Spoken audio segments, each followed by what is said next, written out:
family with me out of the house, and the evidence, physical evidence of what then happened to my house has been there for anyone to see. All right, so where did you go then?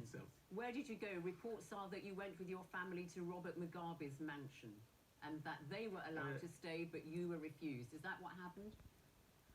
That is false. I'm glad that the military people who wanted to harm me on the night of the coup don't actually know what happened, and they've been peddling falsehoods about the circumstances. What I would say, without putting in jeopardy many of God's people who were very kind to give me assistance, is that it is true that I took my family with me on the night of the 14th of November to my colleague's residence, and my colleague being Xavier Kasukwere, who was then Minister of Local Government. And the amazing fact is that his house was also attacked about the same time when my house was being attacked, when I was there with my family. It was him and his family, and altogether there were 11 of us at his residence when the residence was all right, attacked. So that's where you went. But you know that Xavier Kasuku and you are one of the most wanted men from Zimbabwe, and in fact the former finance minister Ignatius Chombo is in prison. How did you manage to escape Zimbabwe? You say you left legally, but yet on the other hand you've just described how the army and the authorities were coming after you. Yes. When they came to attack Xavier Kasukwere's house at about 2:30 a.m. On the 15th of November, they subjected it to some 15 minutes of gunfire, and amazingly, after those 15 minutes, and they had surrounded the house, the sounds of gunfire just went silent, and we waited there for, I think, something like 10 minutes, and there was no movement or sign of any presence of these special forces that had surrounded the house and shot at it from every angle. And we then managed to get out of the house. And we were amazed that they were no longer there. They probably. So how did you leave the country? So you've explained how the army have attacked both your house and Xavier Kasuku's, but how did you actually leave Zimbabwe? And the other question I asked you was, why do you now fear for your life since you've left the country? I mean, are you receiving more death threats where you are? And how did you flee the country? How did you leave the country? I left Zimbabwe with the help of people who to me are angels, because they saved lives. And I'm not at liberty to say who helped me, how they helped me, and how I left Zimbabwe, except to say I left Zimbabwe when President Mugabe was the president of the country, and I left with the assistance of these people legally. I left the country legally. I managed to escape the net of the military people and to be where I am legally. So, but do you not think that, as I said, you know, you've got the new Zimbabwean government saying they've got Interpol, they want Interpol to help them locate you and a couple of others, the most wanted, some say most hated men in Zimbabwe, because you were, of course, very, very close to Robert Mugabe. It's going to be a matter of time, isn't it, before you are returned to the country? Well, fortunately, there's something called international law. I want to make clear that when I left Zimbabwe, there was no warrant of arrest against me, and there was only a death warrant, and we have incontrovertible evidence in black and white, a documentation that shows what the intention of the junta in Harare was with regard to my security as well as that of my colleagues. They have since their coup started framing all sorts of political charges in the guise of criminal charges. They said they were targeting the so-called criminals surrounding President Mugabe, but we now know that they were talking about political criminals. They have not come up with any crimes that rise to the level of charges that would warrant the interest or attention of Interpol. These are people in pursuit of a political agenda. They believe that we committed political crimes by supporting President Mugabe and not supporting them. Right. So this is a very strange and unique definition of criminals only applicable to Zimbabwe. But I repeat, there is international law. Yes, everything will finally... There's also Zimbabwean law, and the government has said that it wants, the president, Mnangagwa, wants to track down $2 billion of state funds that have disappeared through corruption, and the reports suggest that you are wanted for allegedly stealing assets under the systemic corruption that we know existed under the Mugabe years. That is why they want you. There's no such evidence that they've put anywhere. They are going after people who they allege were hoarding beans, rice, and you're one of and those. Such things. Well, no, you're one of the people they say was involved in systemic corruption. Let me just tell you what Ibo Mandaza, political analyst and former ZANU-PF member, has said. He talks about the new government's delicate handling of the old man, Robert Mugabe, but they'll make an example of Grace Mugabe and some others around her, even though the corruption goes much bigger. You were one of Grace Mugabe's key allies, part of the so-called G40 faction that was trying to maneuver her as successor to Robert Mugabe. So you are really top of the list when it comes to the people who are wanted for this alleged corruption. First of all, it is not corrupt to support a particular politician to become any office holder, whether it's vice president, president. It can't be a crime in a constitutional democracy. It is false to allege that there was an attempt to elevate Dr. Grace Mugabe, the former First Lady. What is really going on here is that there is a group of people that sees itself as the stockholders of Zimbabwe. And this group is led by Emmerson Mnangagwa, who is now president, but de facto, the control of this group is by General Chiwenga, the former well, he's the vice president now. He's the vice president now. Who is the vice president now? But he's vice president because of a military coup.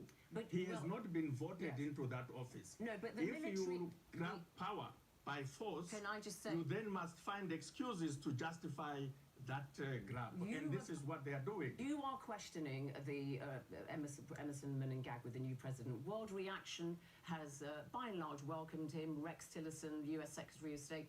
Zimbabwe has an extraordinary opportunity to set itself in a new path. British Foreign Secretary Boris Johnson, I'm encouraged by President Mnangagwa's words so far. Angela Merkel, the German Chancellor, said to him, Germany will support you as a partner in your endeavours to start a new chapter in the history of Zimbabwe. That is the reality you're facing now. You can criticise what has happened as much as you like, but that is what the world is saying. It's accepted, this.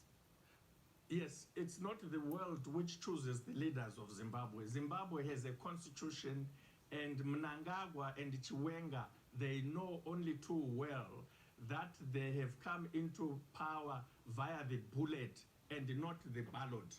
The constitution of Zimbabwe requires people to come into power via the ballot. Well, there'll be elections and the people of Zimbabwe will decide. I mean, if the world wants to be at odds with the popular will of the people of Zimbabwe, that is up to them. We can only be concerned about the Republic of Zimbabwe, the views of the people of Zimbabwe. The international conspiracy that supports a dictatorship that has come to power via the bullet is another story. Right, will not be experienced by the Zimbabweans for the first time. Well, he's promised free and fair elections in August this year. You've talked He about can't hold conspiracy. free and fair elections. Let's see. You cannot, Okay. there has never been Well, a let's single case, Zainab, of a government that has come to power via the bullet. You've talked of conspiracy, but what is it you want? Because in one of your tweets since Mugabe lost power, you've said to the new leadership in Zimbabwe, if you and your lot think that this will last, then you ain't seen nothing yet, come rain or shine. Are you plotting? No, Zimbabwe, in spite of this coup, Zainab, the fact of the matter is Zimbabwe has come of age. It is a country of laws. We have a new constitution, and this is a constitution that the people of Zimbabwe made for themselves. And it has been broken, and it has been broken via a coup. And if anyone out there thinks that the Zimbabweans are going to embrace the coup, entrench these leaders, when they know a very worrying fact, Zainab, right now, the cabinet of the Republic of Zimbabwe is led by the most feared people in the history of this country. They are feared because they are associated with every atrocity that has happened from Kukurahundi to Mrambatsvina. The people of Zimbabwe cannot be expected to embrace the most feared individuals. What do you want? A return to the status quo ante? You want to see a return of Robert Mugabe and Grace Mugabe as his possible successor? Is that what you'd like to see? Every thinking, right-thinking Zimbabwean would like to see the restoration of constitutionalism and legitimacy in Zimbabwe. It is not about any individual. It is about the rule of the law. The constitution of the country has been subverted, and there has to be a return to constitutionalism. And we do not expect the very same people who overthrew the constitution to restore it. And there's a lot that gets said about Mugabe. I want to put on record that I, for one, I'm very, very happy, proud of the fact that I served with him and under him. And that you backed Grace Mugabe, who is, by and large, not admired at all in the country. Are you happy? Do you want to see her still have chances of getting into power? Zainab, the fact that some people, and who may in fact be a minority, have issues with Dr. Grace Mugabe does not mean it is a crime to support her. No one can sustain that view. It is only the people who decide who will lead them through an election. You do not prevent an election through a military coup simply arguing that you do not like Grace Mugabe. It's unprofessional for an army to do that.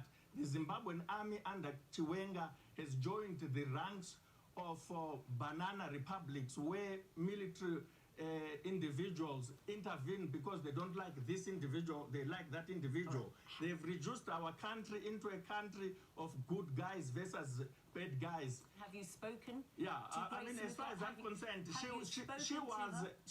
Grace Mugabe was not only the first lady, she was also the secretary for women's affairs in the ruling party.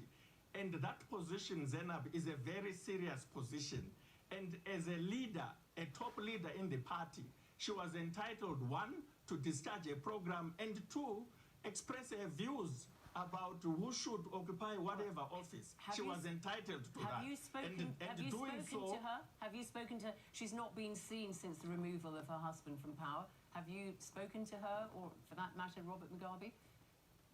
No, I haven't, because of the circumstances that have arisen. I look forward to doing so, especially to speaking to President Mugabe. President Mugabe, Zainab, is Zimbabwe's Castro. But unfortunately, Zimbabwe is not Cuba, and Zimbabweans are not Cubans, because our politics have been influenced by our neo-colonial relationship with the white settler economy and with Britain. Okay. You said you're proud of having served under Robert Mugabe. You've talked about his legacy. His legacy, for example, is that 3/4 of Zimbabwe's population live on less than $5.50 a day.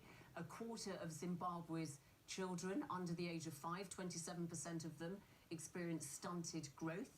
The Trades Union Congress in Zimbabwe says that there's 90% unemployment. I could go on and on. You are higher education minister. The fees for a term at a university in Zimbabwe is $1,000 a term. So it's become really something that only the privileged few can enjoy. I mean, that's just an example of the legacy that you talk about. No, that is not the legacy. That's what you are calling the legacy. You are identifying certain challenges that the Republic of Zimbabwe has, and you say that this is the legacy. No, that is a very strange definition of legacy.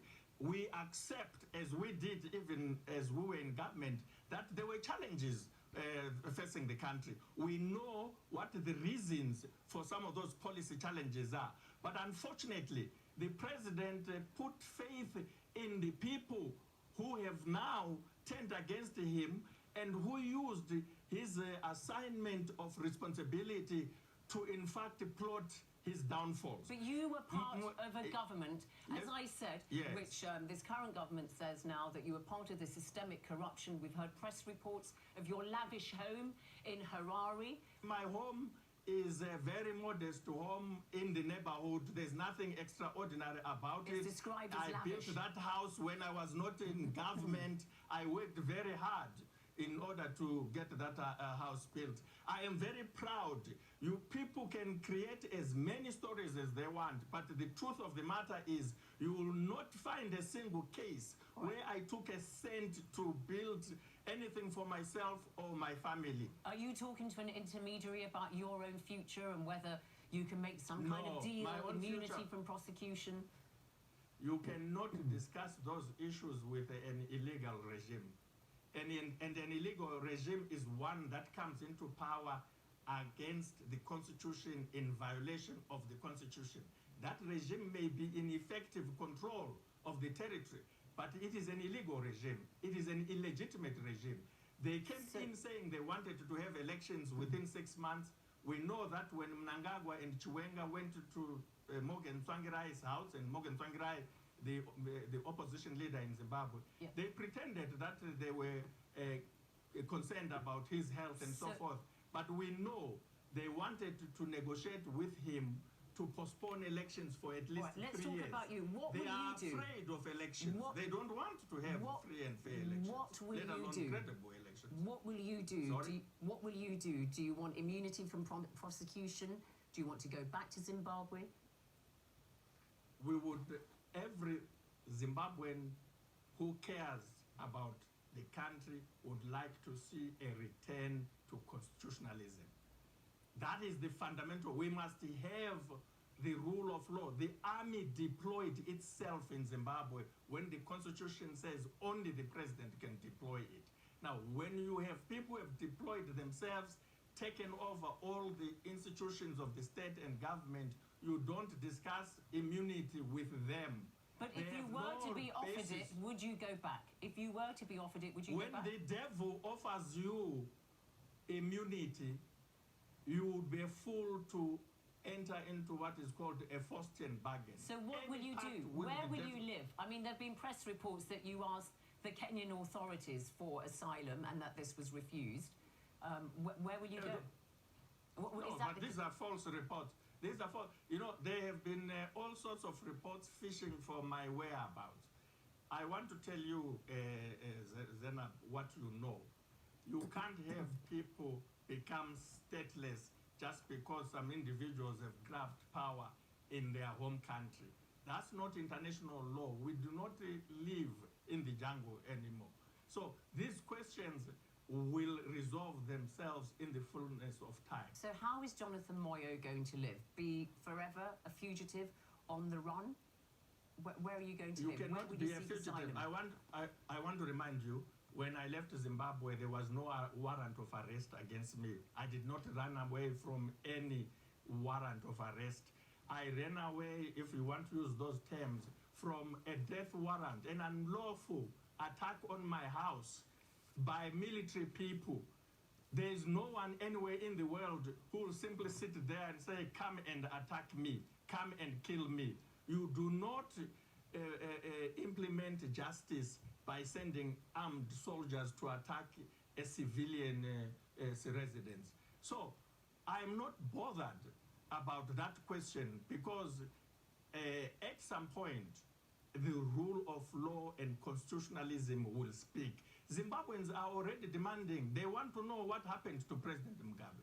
He was humiliated by the very same people who were saying they want to restore his legacy, who were claiming to be targeting others around him when in fact they were targeting Mugabe.